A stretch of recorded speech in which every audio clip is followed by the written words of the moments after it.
Welcome everyone to Florida Pioneer Network Best Practice Showcase 2020. I'm Diane Hall, past chair for Florida Pioneer Network Coalition, and super excited to be part of this presentation.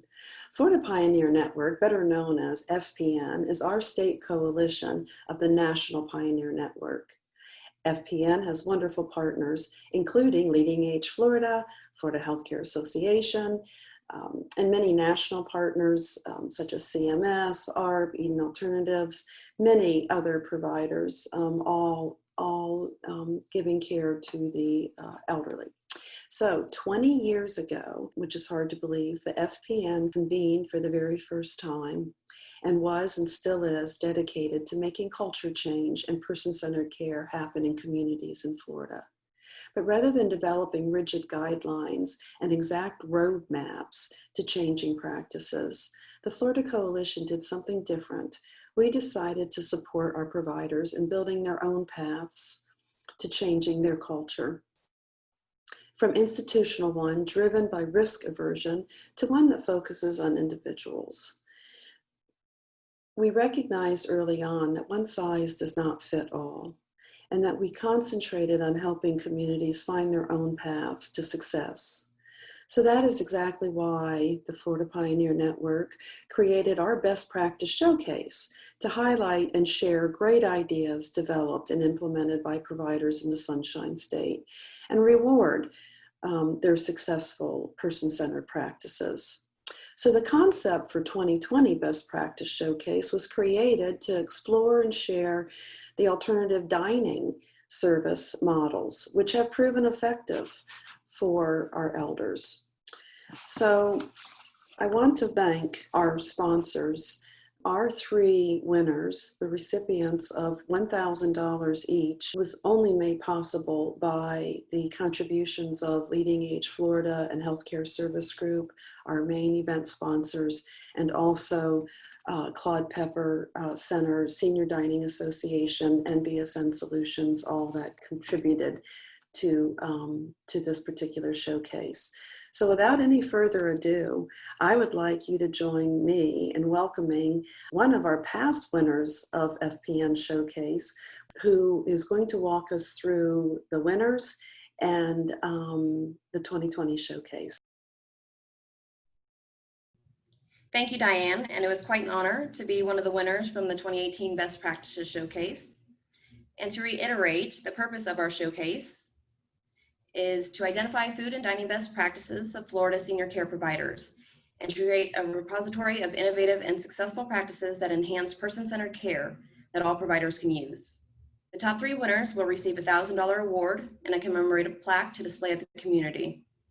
All nominations received in 2019 were judged by a panel of distinguished professionals that included Mary Maloney, surveyor with ACA, Sean McGregor, executive chef from Healthcare Services Group, and myself, Evelina Dowling, Director of Dining Services from Lakeside Nursing and Rehabilitation.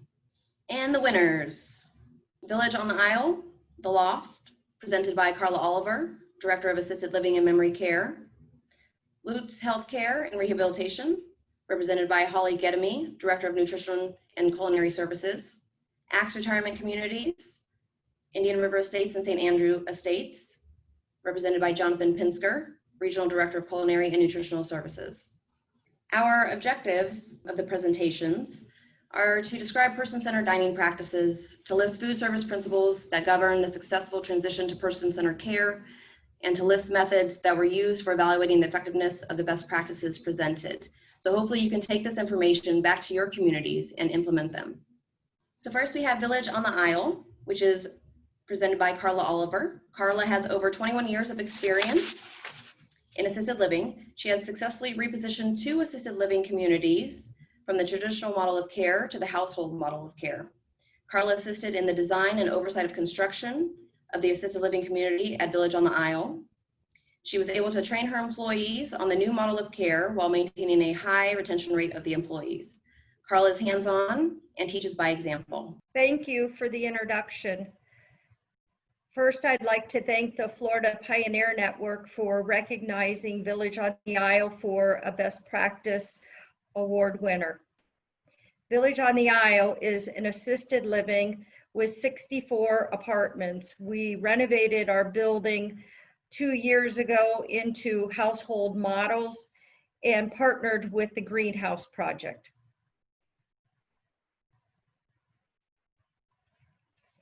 Our best practice was the household model with resident-centered care during the meal service in a home-like environment. Our goals were to decrease weight loss in the use of supplements, build better relationships between residents and staff, and to increase resident and staff satisfaction. How we went about this was we first went to our residents and talked to them and asked them to be a part of choosing the dinnerware, how we were going to set the dining rooms up, their meal preference, and meal times. Then we went to the leadership team and requested that they be in the household during meal time and assist the residents and also eat with the residents at the table. Then we needed to do cooking classes for our care partners because care partners are CNAs and a lot of them did not know how to cook. And monthly household meetings were put in place instead of large resident council meetings. So we met on each floor or household because their needs were very different on each of the floors.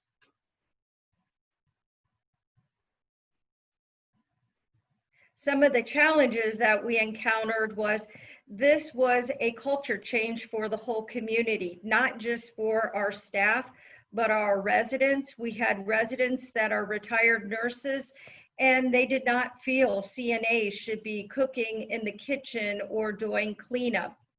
We also recognized really fast that our care partners were not cooks and we had to teach them simple tasks like making a grilled cheese sandwich and having consistency in how the grilled cheese came out. And the care partners had struggled with problem solving. They were used to leadership coming in and solving an issue. If a resident didn't like the menu that was served, they would look for us to make a decision, where now with the household model, we were having our care partners solve the problems right in the household. The results we had were decrease in resident weight loss, and on 4 of our floors we have the household model, and one floor, it was interesting, is separated the tables. Instead of all residents eating together, they separated the tables and had 4 tops.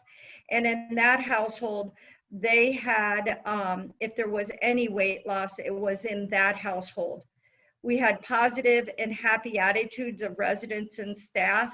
The residents felt like they built these personal relationships, and it wasn't just relationships around a resident and their care needs. They felt that they truly got to know the staff, and the meal service was becoming more of a event and not just a meal, serving through just a meal. And then we also had staff referrals increased with this change in the culture.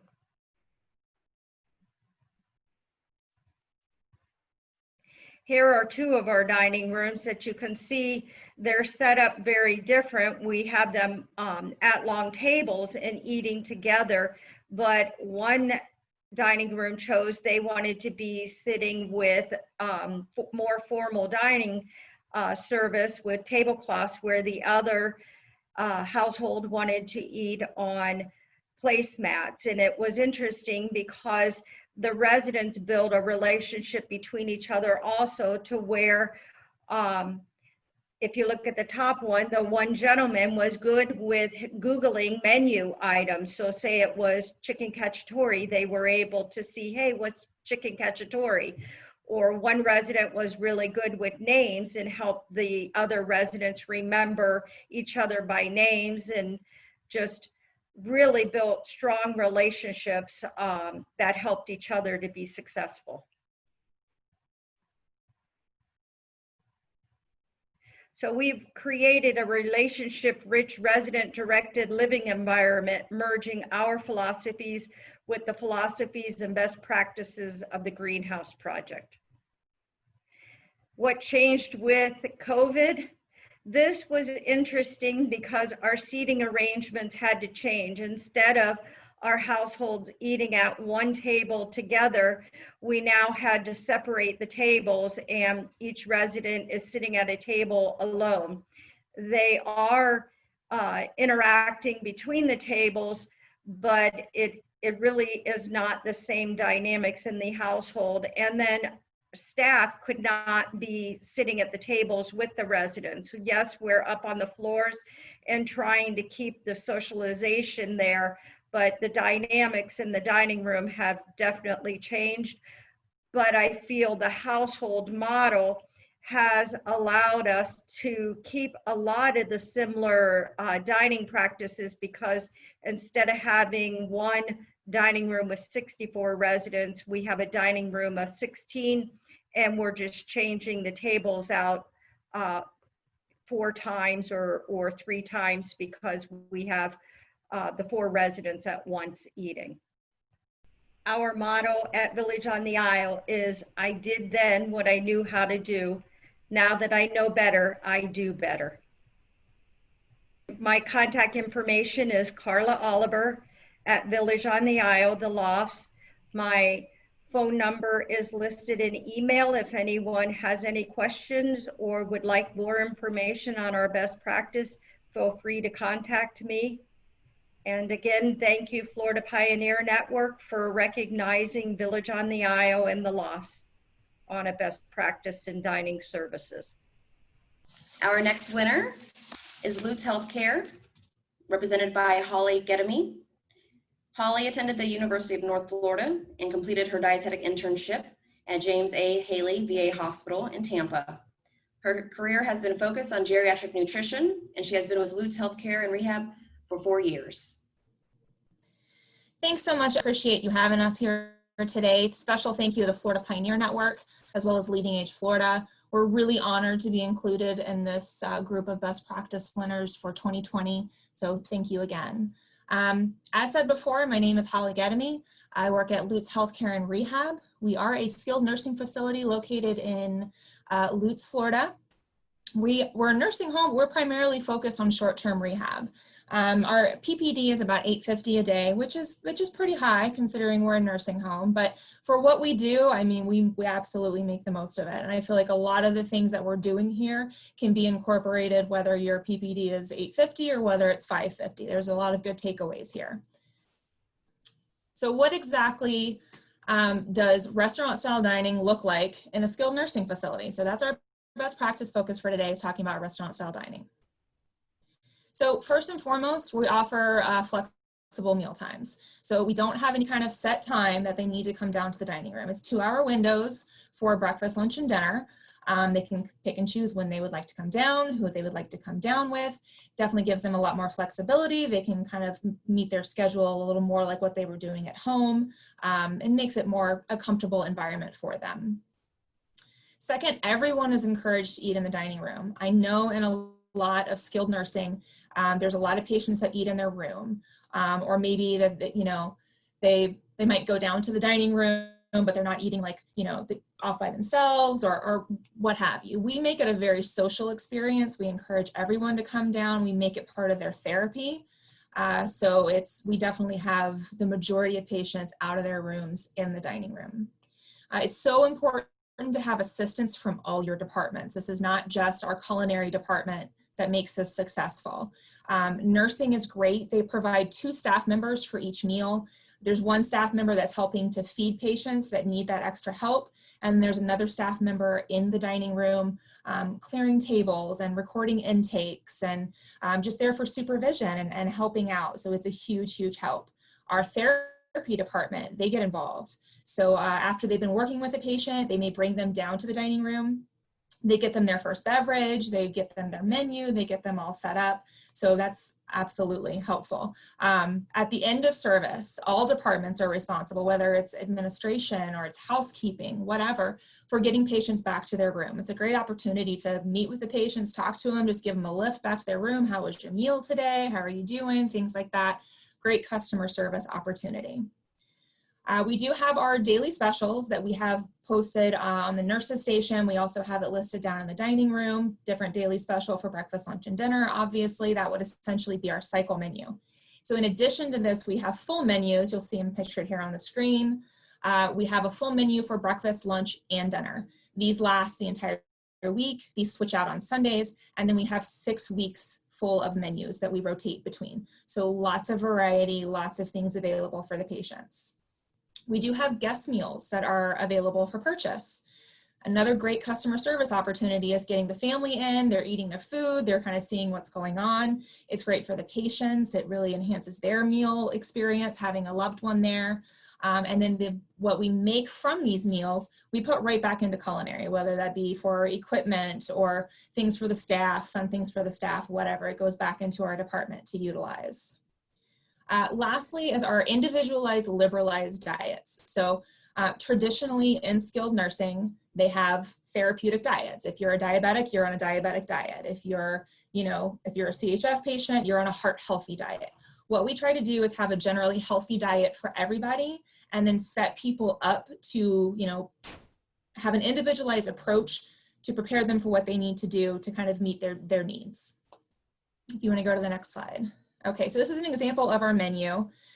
So what we do, so this is like our dinner menu. We denote certain things on the menu, like with a little red heart. So those would be our heart healthy menu items, when in actuality, they're just lower in sodium and cholesterol compared to some of the other menu items, but everything in general is made from scratch, made in a healthy way to try to reduce overall intakes.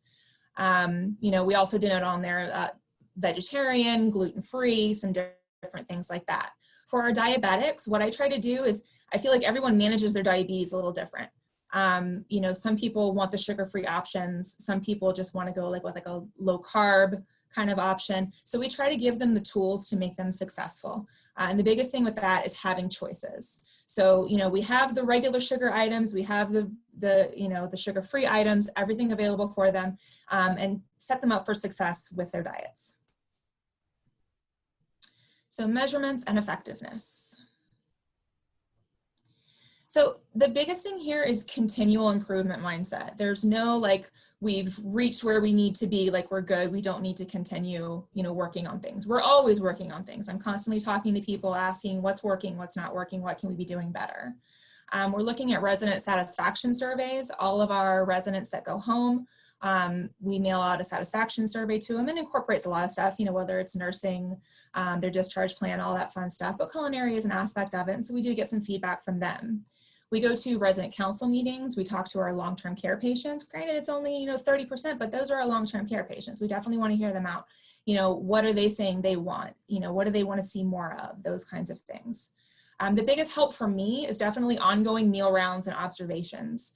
I regularly help pass meal trays. This is a great opportunity to get in patients' rooms and see what's going on and, how can I help you? What kind of feedback do you have? How are you liking the food? Those kinds of things.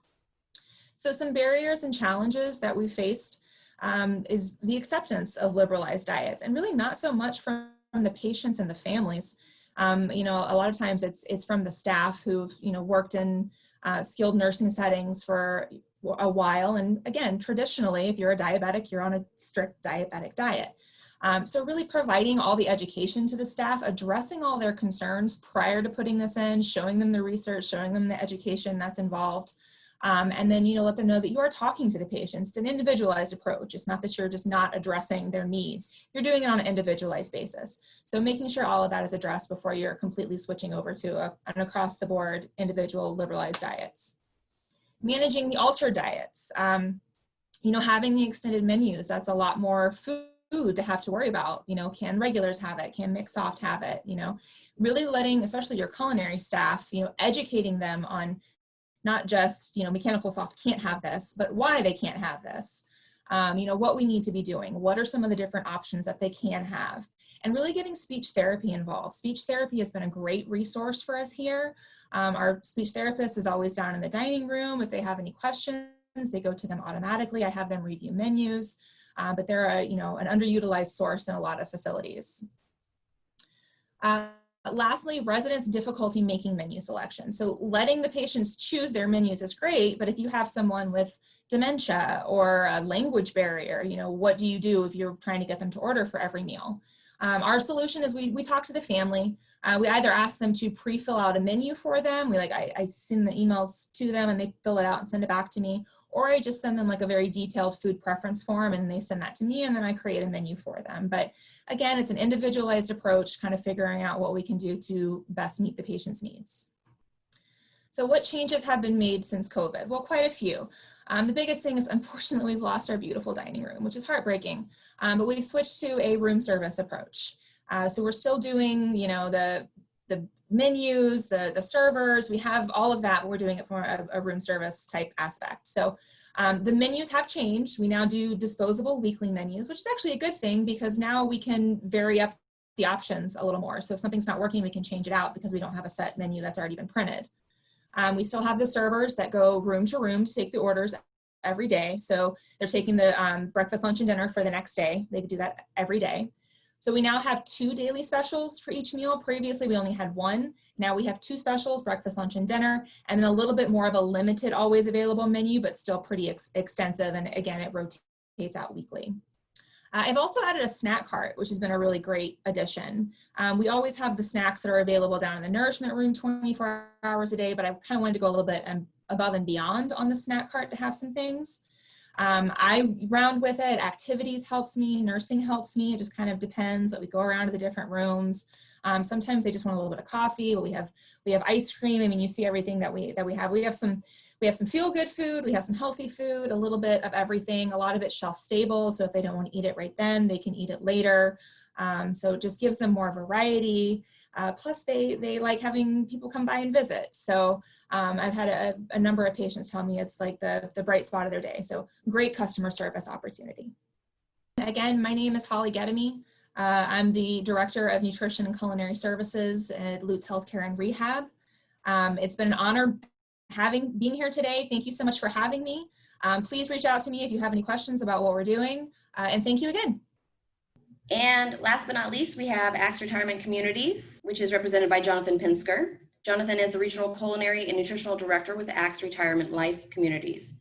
Jonathan has been in the food service industry for over 30 years, spending 15 of those years in contract management, overseeing some of the nation's largest companies, such as American Express, Office Depot, and Carnival Cruise Lines. Jonathan has spent the last 15 years in the senior living field and now oversees 7 CCRC communities. Jonathan holds an associate's degree in culinary arts, a bachelor's degree in food service management, both from Johnson & Wales University, as well as an MBA in hospitality management from Lynn University. Well, I'd like to thank you for that really wonderful introduction. Before I get started, I would really love to acknowledge and thank the Florida Pioneer Network for recognizing our company for this best practice. I would also like to thank Leading Age of Florida for allowing us to share this with all the people out there, and I hope everybody gets something out of this. But most importantly, I would like to thank our culinary staffs at the 4 communities that pulled this off and our residents that participated in this. Without them, we could not have done this and it would not have been the success it was. So thank you. So let's look at the pop-up restaurant series. What is it? How did we come about with this idea? So I was up in Vero Beach and I walked into our COO and Executive Vice President's office, and Mr. Coxon told me he wanted to start a pop-up restaurant series. So that got me thinking, what should we serve? What should we do? What should be the theory? So I thought, what do I eat at home? What does the ordinary person do? Once a week pizza. I get a call, pick up some burgers, or maybe we'll go to a deli. So that was the thought process. Keep it real. What would residents do if they were living at home now that they're in their new home? So that's what we wanted to do. So the concept was a totally separate and different menu that we're going to serve people in a totally separate, different venue. And we would do things like divide up our dining room if we didn't have a second place to accommodate. If we had private dining rooms, we would use those. The key to it was keep it simple. It doesn't have to be a gourmet meal. How many of us go out to eat 7 nights a week and eat a 4-course dinner? Like I mentioned in the prior slide, I would probably get pizza delivered once a week to my house. So we wanted to keep it real, just like they were living in their home. Market, we would make sure and market, advertise what we were doing. Don't take for granted that just because your residents are living in their community, that they always know what's going on. We wanted to make it limited. Now, what that limit was, well, that's up to you. Some communities limited it to 1 night because that's all the participation they got. Some did it for 4 nights because they had a lot more participation. And we threw in a different style of service. Part of the meal was served family style. We wanted to get residents interacting with each other, communicating, talking, passing the food around. So that's why we decided to do some family style in every pop-up. So when we come up with an idea, we want to know, is it successful? Do the residents enjoy it? What can we do better? So these are some of the measurements that told us, were we effective on what we were doing?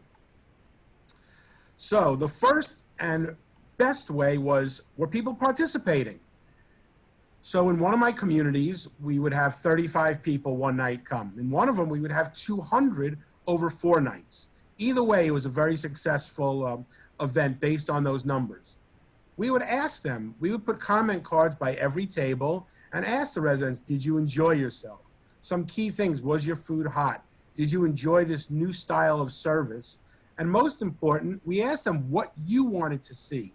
Is there something that reminds you of home, that was personal to you, that we can incorporate?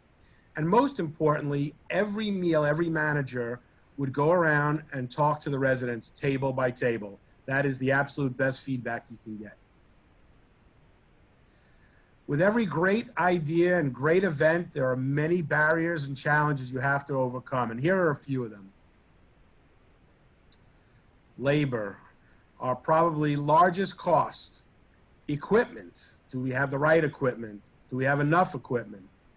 How about the skill set of your employees?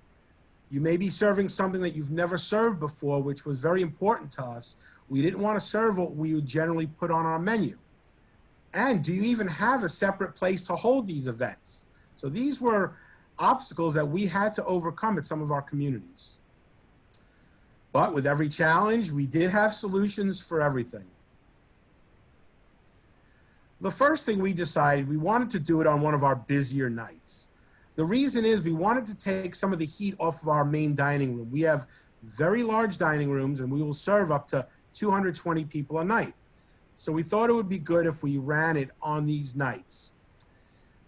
With the menu, we were concerned about maybe the skill set because it could have been a different method of cooking. But we kept the menus very, very simple, okay? So whether it was just pizza, like New York style pizza, pretty easy, or tossing pasta or stir fry, we wanted to keep it simple. This was more choices that we were giving the restaurants because it was a new venue, but within this menu, we kept it very, very limited. So pizza was pizza, but we did let them choose maybe plain with just cheese, pepperoni, vegetable, but we did keep it simple. Training, there was a lot of training that went on, not only with our staff, but with the residents. It was a new style and method of service. The residents had to make reservations well in advance. The table sizes were all the same, so we did either 6 or 10 tops, and they were seated with other residents that possibly they've never eaten with before. So it was a challenging thing for them, something different. And we had to get creative at some of our communities, but if your community doesn't have a separate dining venue or you don't have room in your main dining room, you got to get a little creative. A pool area would be a great area to run one of these pop-ups, right in the lobby. I even did one where residents would sit right in the kitchen. It was very limited, but we were able to do it. Or if you have a card room that's close to your dining room. Any of these rooms will work for this event. So what did we learn for this? What's the next step? So like I said prior, we don't go out to eat 7 nights a week and eat a large dinner, okay? Also, we have to understand that when you're sitting in the same dining venue every single night, it can get boring. So it has to be more than just about the food.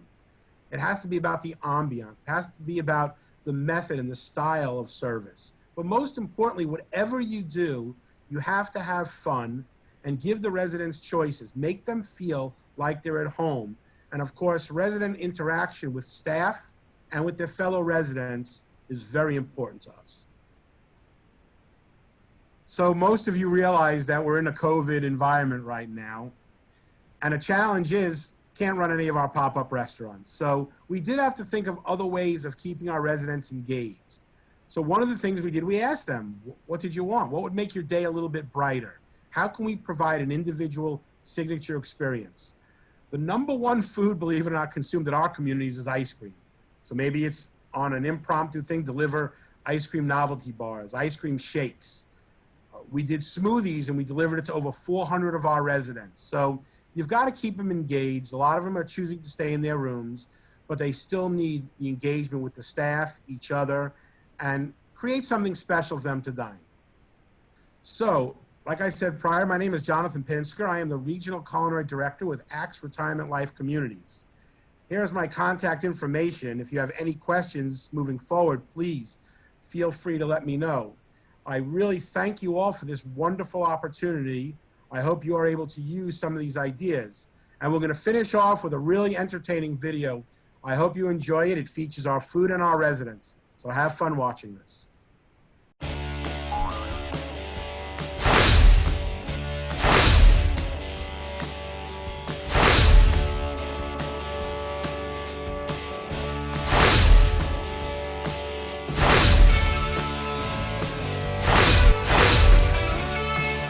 I never miss a pop-up because it's always something different.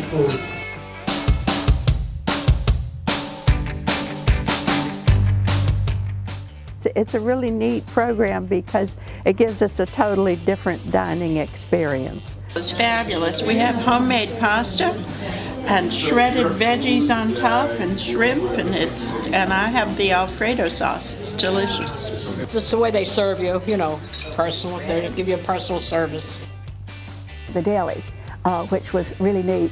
I love the pastrami and cheese. It was delicious. An Asian one and an Asian inspired. It was a stir fry. Great mixture of fusion, if you will, and including noodles and spring rolls.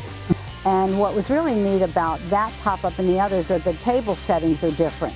They go with like chopsticks and Asian colors. Crepe is a delicious thing to have, and obviously we're not having that daily in the dining room, so this was really neat. The appetizer was a cheese crepe. I love cheese, so that was delicious. Then there was a choice of, I think, 2 or 3 different crepes for the entree, and I had the chicken crepe.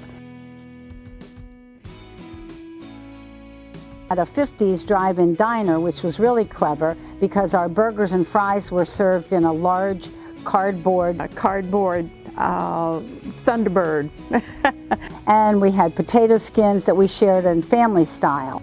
I'm one of these people, I like lots of choices, so this is extra choices. It's something that's different that we didn't have before, and it's a new experience. It's a special dinner, and as such you're getting a greater value, no doubt about it.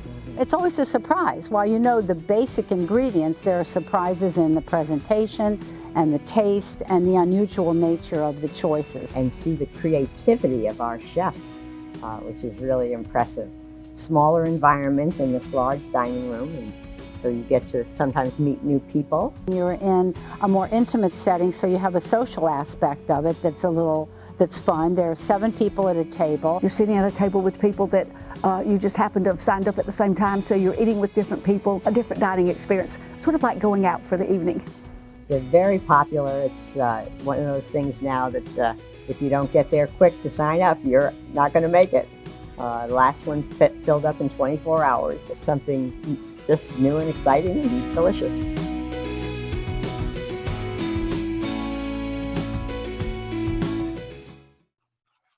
Okay, thank you. That concludes our 3 presentations. I hope you enjoyed them and can take away some great ideas to get some things started at your own community.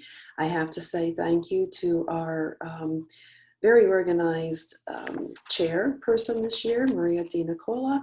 Thank you very much, with Gordon Food Service, and of course all of the members of the provider work group that gave countless hours of their time volunteering to bring this presentation, the showcase, to you. Here are our website addresses: the state Florida Pioneer Network. Go to that. You can see last year's showcase if you're interested in seeing more best practices, and also how to join our coalition if you're interested. We'd love to have you. And then, of course, the Pioneer Network national website. That's an awesome place to go, loaded with references. You must go to their resource library.